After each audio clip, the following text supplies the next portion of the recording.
ketika Rasulullah berbicara tentang Isra dan Mi'raj, tadi terbagi pada 3 kelompok. Kelompok yang pertama yang mendustakan 100% dipelopori oleh 3 abu. Kelompok yang kedua adalah kelompok yang ragu, dipelopori oleh Mu'tim bin Adi atau Mu'tim bin Uday. Dia ragu, kalau dikatakan dusta atau bohong, rasa-rasanya si Muhammad belum pernah berbohong. Kalau dikatakan benar, rasa-rasanya tidak masuk akal. Akhirnya Mu'tim bin Adi datang kepada Nabi Muhammad. Muhammad, saya akan percaya apa yang kau katakan kalau engkau bisa memberikan bukti-bukti yang masuk akal. Apa yang kau inginkan, hai Mu'tim? Angkat kaki kananmu, hai Muhammad. Diangkat. Satu lagi kau angkat, hai Muhammad. Nabi Muhammad tidak melakukannya. Muhammad, engkau mengangkat 2 kaki saja tidak bisa, bagaimana mungkin kau terbang begitu jauh? Pasti itu adalah bohong. Hampir-hampir Mu'tim bin Adi ditampar oleh Abu Bakar Siddiq, tapi kemudian direlai oleh Nabi Muhammad SAW. Kelompok yang ketiga adalah kelompok yang membenarkan 100%. Siapa pelopornya? Juga seorang abu. Abu? Mau janda-janda? Sama dipelopori oleh Abu. Dialah Abu Bakar As-Siddiq. Abu Bakar namanya sebenarnya Abdullah ibnu Quhafah. Abu Bakar, Abu bapak, Bakar atau Bikr artinya gadis. Abu Bakar bapaknya gadis. Siapa? Karena yang diberikan para Rasulullah jadi istri Rasulullah yang pertama gadis adalah Siti Aisyah. Bapaknya gadis. Abu Bakar Bakrun, pagi. Bapaknya pagi. Kenapa? Dia adalah orang yang pertama masuk Islam. Termasuk as-sabiqun al-awwalun. Pagi-pagi sudah masuk Islam, maka namanya Abu Bakar. Bisa Abu Bakar orang yang masuk Islam di pagi-pagi atau di awal, atau bisa bapaknya gadis. Lalu kemudian oleh Rasulullah pun diberikan tambahan nama dan gelar, yaitu As-Siddiq. Karena apa? As-Siddiq itu benar karena dialah orang yang pertama membenarkan Isra dan Mi'raj. Hei Muhammad, saya angkat bicara. Saya yakin dan percaya 100% bahwa apa yang kau katakan adalah benar. Tidak ada keraguan sedikit pun. Pada saat umat sedang bingung, belum ada yang namanya pesawat terbang. Kalau sekarang ada pesawat terbang, dulu belum ada. Umat pun sedang bingung. Abu Bakar tampil ke depan membenarkan Isra dan Mi'raj. Subhanallah. Nah hadirin yang berbahagia, 3 kelompok. Ternyata 3 kelompok itu menjadi cerminan manusia terhadap Islam. Dari dulu sampai nanti hari kiamat, manusia melihat Islam hanya ada 3 kelompok. Ada 3 kelompok. Rupanya itu cerminan dari Isra Mi'raj. Apa yang 3 kelompok? Yang pertama adalah kelompok Abu Jahal dan Abu Lahab modern. Yang mana? Yaitu kelompok yang menjadikan Islam sebagai musuhnya. Islam sebagai rivalnya. Islam buruk, Islam jelek. Umat Islam jahat, umat Islam teroris. Itu kelompok Abu Jahal dan Abu Lahab. Hati-hati sekarang di Indonesia sekarang, Pak. Umat Islam sekarang sedang berupaya dimarginalkan. Para ulama banyak diteror. Bahkan beberapa bulan yang lalu para ustadz, para ulama diteror, dianiaya, bahkan ada yang sampai dibunuh 2 orang. Ternyata pelakunya orang gila. Pelakunya orang gila. Orang gila. Memang orang yang memusuhi ulama, orang menganiaya ulama, itu semua adalah orang-orang gila. Kenapa dikatakan orang gila? Gak punya otak. Memang orang gila, betul itu. Apa dikatakan kepolisian? Oh, pelakunya orang gila. Orang-orang yang memusuhi ulama, dia adalah orang-orang yang gila. Itulah kelompok Abu Jahal modern. Maka bagaimana berusaha menghancurkan Islam dan umatnya. Yang kedua adalah kelompok Mu'tim bin Adi modern. Yang bagaimana? Yang ingin menerima agama Islam kalau masuk akal. Sekarang manusia sudah mendewa-dewakan akalnya. Bahkan menjadi makhluk yang sombong di hadapan Allah sebagai sang pencipta. Dialah kelompok Mu'tim bin Adi modern. Ini rasional, oh iya saya ambil. Ini tidak rasional, itu kelompok Mu'tim bin Adi. Termasuk bagaimana peristiwa Isra Mi'raj dirasionalkan. Tadi kata MC, bagaimana itu diterima dengan logika? Tidak bisa. Ini harus diterima dengan keimanan ini. Makanya ada kelompok yang ketiga, yaitu kelompok Abu Bakar Siddiq. Mudah-mudahan kita termasuk kelompok Abu Bakar Siddiq. Masya Allah. Siapa dia? Kelompok Abu Bakar Siddiq yang menerima dengan mata iman. Karenanya Bapak dan Ibu, kita dalam hidup ini harus menakar ini dengan iman. Jangan menakar, mengukur kehidupan ini dengan selera. Apalagi dengan hawa nafsu, celaka kita. Coba saya tanya. Terutama yang masih muda. Menurut selera, kalau lagi berduaan tanpa ada orang, enak enggak? Menurut selera.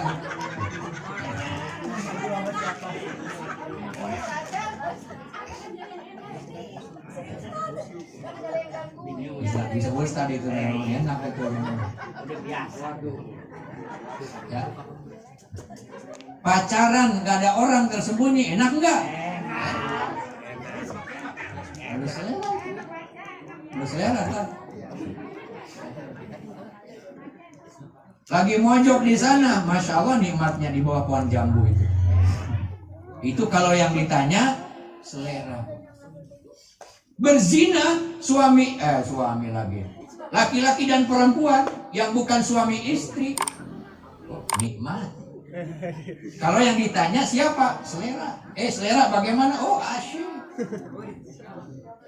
Tapi kalau yang ditanya iman, bagaimana itu laki-laki perempuan dewasa berduaan di bawah pohon jambu? Bagaimana hai iman? Celaka kamu. Menipu orang, dapat duit. Berjualan, ini jelek-jelek dukuh, asam misalnya. Misalnya. Ini mah masih nih misalnya gitu. Dukuh ini misalnya asam nih, tapi di situ dipasang plang manis. Itu namanya nipu orang. Lalu dapat keuntungan yang gede. Karena yang jelek-jelek dari parungnya kan yang jelek-jelek. Dari parung 1 kilo harganya 1.000, lalu dijual 10.000. Dikatakan dukuh Palembang. Hati-hati di tukang dagang. Lalu banyak yang beli, oh itu murah. Kalau dukuh Palembang 10.000 murah katanya 1 kilo murah. Banyak yang beli dapat untung kan? Kalau sehari itu jual 100 kilo sudah berapa? Padahal dari parung modalnya 10.000, untungnya jadi 100.000. Modalnya 100.000 jadi 1 juta. Bagus. Kalau ditanya selera, selera bagaimana itu? Hebat, menguntungkan. Tapi kalau ditanya iman bagaimana itu? Celaka kamu, neraka well kamu. Ya. Kan wailul lil mutaffifin. Neraka well kamu. Kalau iman. Makanya dalam hidup ini jangan cuma yang ditanya itu selera, iman adik-adik kita tanya ya. Makanya ketika melangkah ada mungkin hasrat ke tempat maksiat, tanya iman gimana? Celaka kamu, mundur lagi. Kalau yang ditanya selera bagaimana? Oh nikmat, lanjut. Maka banyak-banyaklah bertanya kepada iman. Itu kelompok Abu Bakar. Abu Bakar sudah melihat sesuatu dengan mata hati dan mata imannya. Itulah manusia akan diselamatkan oleh Allah. Insya Allah, amin ya rabbal alamin. Ya seperti itu. Makanya iman. Oleh karena itu, yang pertama diuji dari peristiwa Isra dan Mi'raj adalah iman. Diuji, ditakar iman kita, percaya atau tidak. Bu, yakin apa tidak di Isra Mi'raj? Yakin? Kenapa yakin? Karena punya iman. Oh benar tuh. Karena punya iman, yakin karena punya iman. Yang ditanya adalah iman. Gak bisa pakai logika. Makanya kalau melihat peristiwa Isra Mi'raj, jangan cuma melihat Nabi Muhammad, tapi yang kita lihat Allah yang Maha Kuasa. Contoh di sini Bu, ada di sini tukang pemulung, misalnya gitu ya Bu ya. Sehari-harinya cuma bawa gitu, apa tuh namanya? Yang ini, yang kayak besi. Angkok, ya, sama keranjang di belakangnya. Ada sampah, masuk ke belakang. Ada botol bekas, ada botol belakang. Itu modalnya. Ternyata si tukang mulung ini sehari-harinya tukang mulung, kita tahu misalnya. Tapi di depan rumahnya ada mobil Mercy. Punya dia, punya pemulung. Percaya enggak? Kenapa percaya? Usaha sehari-harinya cuma mulung Bu. Berapa sih? Betul. Tapi dia punya mobil mewah. Gimana kok percayanya? Jadi bukan agennya dia, bukan bosnya. Dia seharinya keliling aja gitu. Tapi di depan rumahnya dia punya Mercy. Percaya apa tidak? Percaya kenapa? Karena kerja kerasnya. Nah, bisa percaya dengan logika. Dengan logika. Dia tidak punya duit, dia punya apa, tapi dia punya Mercy. Nah, begini. Dia betul. Sehari-harinya dia pemulung, tapi di depan rumah juga tidak bagus, jelek. Tapi dia punya mobil Mercy. Ternyata dari mana? Pada saat dia mulung, ternyata di tempat sampah ada plastik, bungkus sampah. Begitu dilihat, uang isinya. Ternyata uang itu bermiliar-miliar. Bermiliar-miliar, tapi dia jujur. Orangnya jujur. Siapa ini? Hanya ke polisi, siapa yang punya uang ini? Saya menemukan di tempat sampah. Ternyata ada seorang, ya, suaminya maksudnya pakai plastik supaya tidak curiga, ditaruh di kolong ranjang. Istrinya disangkanya sampah, dibuang aja. Ditemukan sama dia, kejujurannya, akhirnya uang itu kembali ke orang yang punya. Orang yang punya berterima kasih luar biasa. Luar biasa itu tukang pemulung itu, jujurnya uangnya tidak berkurang 1 rupiah pun. Atas kejujurannya, atas prestasinya, oleh orang yang punya uang itu diberikan. Ya, uang sekian ratus juta, sini, tuh buat kamu tuh mobil. Dibawa tuh, diambil tuh mobil Mercy. Uang ratusan juta diberikan hadiah, 1 mobil. Sekarang percaya nggak kalau begitu? Percaya, bisa jadi. Jadi yang hebat siapa? Imannya. Nah, ibu dan bapak, kalau cuma melihat pemulungnya saja, ya, lihat pemulungnya yang sehari-harinya cuma keliling begitu aja, rasa-rasanya sulit dibenarkan dan dipercaya kalau dia punya mobil mewah. Dari mana dia? Seharinya cuma paling-paling 25.000 dapat duit. Dari mana dia punya mobil? Nggak mungkin. Mungkin kita akan mengatakan seperti itu. Tapi karena prestasinya, kejujurannya, oleh orang kaya diberikan hadiah. Oh, ternyata mobil itu hadiah dari orang kaya atas kejujurannya. Oh, percaya kalau begitu. Melihat Isra dan di Mi'raj, makanya tadi saya katakan yang lebih pas memang di Isra dan di Mi'rajkan. Kalau cuma melihat Nabi Muhammad, bagaimana mungkin ini Muhammad ini manusia melakukan perjalanan jauh 2/3 malam? Tapi kalau melihat Allah, Allah yang kuasa. Nabi Muhammad itu bukan jalan sendiri, diperjalankan oleh Allah karena prestasinya yang hebat. Oh iya. Yang kuasa Allah, yang memperjalankan Allah. Tidak ada yang mustahil bagi Allah. Jadi jangan cuma melihat Nabi Muhammad sebagai manusia, tapi lihat Nabi Muhammad sebagai Rasul, punya prestasi, Allah yang punya kuasa. Maka berangkatlah Rasul. Itulah peristiwa Isra Mi'raj. Jadi yakin sekarang Bapak dan Ibu, bahwa peristiwa Isra Mi'raj adalah bagian daripada tanda-tanda kekuasaan Allah. Makanya ayat itu juga linuriyahu min ayatina. Untuk memperlihatkan tanda-tanda kebesaranku, tanda kebesaran kami. Makanya iman ditakar. Udah kelamaan ya Pak Hero ya. Ini baru seperlimanya nih. Lanjut dan. Ya Allah. Ya yang pertama iman kuatkan ya Bapak dan Ibu. Oleh karena itu supaya iman kita kuat bagaimana? Yang pertama banyak-banyaklah duduk di majelis ilmu. Ya Pak Ibu ya. Banyak-banyaklah duduk di majelis ilmu, jangan banyak duduk di pinggir jalan. Kalau kita banyak duduk di pinggir jalan, satu ngalangin orang lewat, sempit hidupnya. Yang kedua, kalau duduk di pinggir jalan, pasti yang dilihat itu lain dengan kalau duduk di majelis taklim. Coba duduk di majelis taklim dari tadi, yang masuk ke telinga satu bacaan Al-Quran, yang kedua bacaan sholawat, yang ketiga tausiah dan nasihat. Oh, kan? Itu yang masuk ke telinga.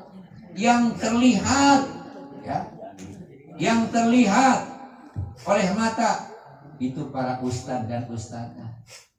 Yang terlihat orang-orang yang soleh dan soleh. Amin. Tapi coba kalau di pinggir jalan yang kelihatan siang.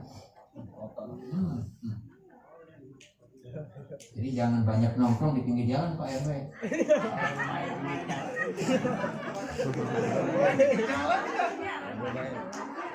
Mau rumahnya di pinggir jalan kan? Yang terdengar apa? Masya Allah. Jadi itu ya. Yang pertama supaya iman kita kuat, banyaklah duduk di majelis ilmu. Yang kedua, banyaklah zikrullah, ini majlis zikir. Majlis yang paling dimuliakan adalah majlis zikir dan majlis taklim. Itu majlis yang paling dimuliakan oleh Allah. Rasulullah pernah melakukan perjalanan dengan para sahabat. Ada dua majlis yang ditemui oleh Rasulullah. Yang pertama majlis ilmu, yang kedua majlis doa. Majlis ilmu dan majlis doa. Akhirnya apa? Rasulullah mampir di majlis ilmu. Apa kata Rasulullah? Aku diutus ke dunia untuk menjadi guru. Untuk menjadi guru. Makanya aku duduk di majlis ilmu. Kalau di majlis doa Allah mengabulkan. Kalau tidak, itulah yang paling mulia adalah majlis ilmu, majlis zikir. Yang ketiga, supaya iman kita kuat, banyak-banyaklah qiyamul lail, bangun malam hari ya Bu. Untuk apa? Ibadah. Jangan cuma bangun doang. Bangun malam hari, saya juga setiap malam Ustaz. Ngapain? Kencing. Malam-malam bangun ya, Pak RW. Sambil cari-cari nyamuk nggak apa-apa. Ibadah sholat tahajud. Malamnya tahajud, siangnya banyak-banyaklah berpuasa. Itulah iman kita akan bertambah. Baik ibu bapak yang saya hormati. Jadi yang pertama dari peristiwa Isra Mi'raj